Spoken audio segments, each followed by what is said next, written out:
முதல் வாசகம். இஸ்ரேல் மக்கள் மீது நமது பெயரைக் கூறி, நீங்கள் வேண்டும்போது நாம் அவர்களுக்கு ஆசி அளிப்போம். எண்ணிக்கை நூலிலிருந்து வாசகம். அதிகாரம் 6, இறை வசனங்கள் 22 முதல் 27. ஆண்டவர் மோசேயிடம் கூறியது: நீ ஆரோனிடமும் அவன் புதல்வரிடமும் சொல். நீங்கள் இஸ்ரேல் மக்களுக்கு ஆசி கூற வேண்டிய முறை. ஆண்டவர் உனக்கு ஆசி வழங்கி உன்னை காப்பாராக. ஆண்டவர் உம் திருமுகத்தை உன்மேல் ஒளிரச் செய்து உன் மீது அருள் பொழிவாராக. ஆண்டவர் தம் திருமுகத்தை உன் பக்கம் திருப்பி உனக்கு அமைதி அளிப்பாராக. இவ்வாறே அவர்கள் என் பெயரை இஸ்ரேல் மக்களிடையே நிலைநாட்டுவர். நானும் அவர்களுக்கு ஆசி வழங்குவேன். இது ஆண்டவரின் அருள்வாக்கு. இறைவா உமக்கு நன்றி. இரண்டாம் வாசகம். கடவுள் தம் மகனை பெண்ணிடம் பிறந்தவராக அனுப்பினார்.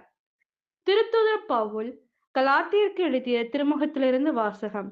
அதிகாரம் 4, இறை வசனங்கள் 4 முதல் 7.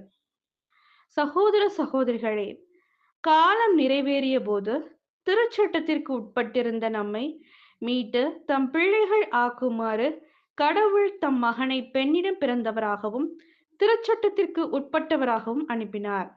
நீங்கள் பிள்ளைகளாயிருப்பதால் கடவுள் தம் மகனின் ஆவியை உங்கள் உள்ளங்களுக்குள் அனுப்பியுள்ளார். அந்த ஆவி அப்பா, தந்தையே என கூப்பிடுகிறது. ஆகையால் இனி நீங்கள் அடிமைகள் அல்ல, பிள்ளைகள்தாம். பிள்ளைகளாகவும் உரிமைப்பேறு உடையவர்களாகவும் இருக்கிறீர்கள். இது கடவுளின் செயலே. இது ஆண்டவரின் அருள்வாக்கு. இறைவா உமக்கு நன்றி. நற்செய்தி வாசகம். மரியாவையும் யோசேப்பையும் குழந்தையும் கண்டார்கள். 8ஆம் நாள் அதற்கு இயேசு என்று பெயரிட்டார்கள். லூக்கா எழுதிய தூய நற்செய்தியிலிருந்து வாசகம். அதிகாரம் 2, இறை வசனங்கள் 16 முதல் 21.